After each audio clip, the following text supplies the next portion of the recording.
एक बार दुर्वासा जी के कोप से जब इंद्र को श्राप लगा, इनकी लक्ष्मी जब क्षीण हो गई, दैत्यों ने स्वर्गपुरी पर आक्रमण किया, इनसे इनकी नगरी छीन लिए। रोते रोते बार बार भगवान के समीप आते, प्रभु हमारी रक्षा करो। भगवान ने कहा ये बार बार ये दैत्य आपसे स्वर्ग राज्य छीन लेते हैं। बोले महाराज कोई ऐसा कोई परमानेंट ऐसा सिस्टम हो जाए तो हमारी भी बात, हमें आपको बार बार परेशान करना ना आना पड़े।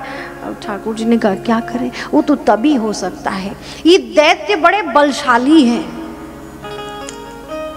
और आप बोले आपके पास बड़े बड़े अस्त्र शस्त्र हैं, बोले फिर भी निर्बल, फिर भी हार जाते हो, क्या करें। तो कहा कि ऐसा किया जाए कि आप हारे ही नहीं। तो बोले मृत्यु का भय ना हो, कैसे कि कदाचित अमृत पान किया जाए, यदि आप अमर हो जाएं तो फिर कोई भय रहेगा ही नहीं। ये तो बड़ी अच्छी बात है। वह अमृत की बात सुनकर भला किसका मन न चलेगा। सारे देवता तैयार हो गए, झट से वहाँ प्रभु हमें अमृत पिलाइए। भगवान बोले हमारे हाथ में थोड़ी रखा है। तो कहाँ है, कहाँ से मिलेगा। बोले सागर रत्नों की खान है, चलो मिल करके जाइए सागर में और मंथन कीजिए। इतना विशाल सागर, उसका मंथन कैसे, बोले कैसे होगा, अकेले करना तो तुम्हारे बस की बात नहीं, तुम वैसे ही पिटे पिटाए हो, वैसे ही दैत्य चढ़े बैठे हैं। तो बोले जाओ जाकर उनसे पहले मित्रता करो।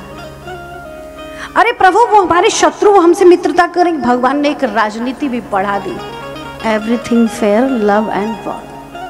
भगवान ने कहा जब जब बल से कार्य नहीं चल रहा हो तो थोड़ा थोड़ा सा, ये युद्ध नीति है। एक बार एक सपेरे की पिटारी में चूहा और सर्प एक साथ बंद हो गए। अब वो चूहा बेचारा कांप रहा था, सर्प का आहार है मूसक, क्या करे। सांप ने सोचा कि भाई ये इसके दांत बड़े पहने होते हैं, लोहे को भी चीर दे ऐसी शक्ति रखता है। तो कहा भैया सुनो सुनो, अब देखो जब अपनी बात बनानी हो ना तो अच्छे अच्छे को प्रणाम कर लिया जाए, उसमें कोई बुराई नहीं है। तो कहा ठीक है हमारा आपका। बोले अब तो आप हमें, अब तो क्या करें। बोले क्यों कांप रहे हो। बोले बस मृत्यु के मुख में आकर कौन न कांपेगा। तो बोले नहीं नहीं, अरे आप तो हमारे, अरे हमने तो वो बैर कब से छोड़ दिया, आप तो हमारे मित्रों। अच्छा तो एक काम करो, इस पिटारी में छिद्र बनाओ, आप भी स्वतंत्र हो जाएं, हम भी। ऐसा ही चूहे को मीठी मीठी बातों में, वो मूसकराज मीठी मीठी बातों में आ गए।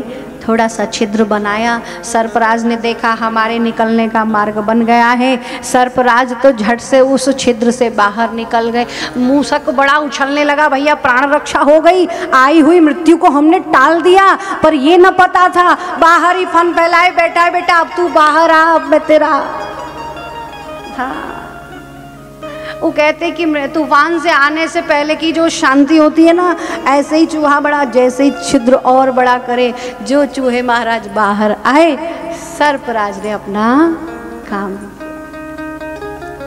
भगवान भी ऐसी नीतियां पढ़ाते हैं क्या। बोले भक्तों के कार्य संवारने के लिए ठाकुर सब अपने सिर पर ले लेते हैं, चिंता न करो। जाओ जाकर के सब मिल करके दैत्यों के पास आए, बड़े बड़े दैत्यों के राजा हैं। बोले हम और आप तो एक ही पिता की संतान हैं, ऐसे आपस में युद्ध करना ठीक नहीं है। देखिए सागर का मंथन करेंगे आप और हम मिल करके, और फिर जब उसमें से अमृत प्रगटेगा थोड़ा सा तुम पी लेना, थोड़ा हम अमर हो जाएंगे। थोड़े दिन आप स्वर्ग में रहिए, थोड़े दिन हम स्वर्ग में रहेंगे। ऐसे बांट लेते हैं। मित्रता तो भले ही ना करते, लेकिन बात जब अमृत की आई तो फिर सब राजी हो गए।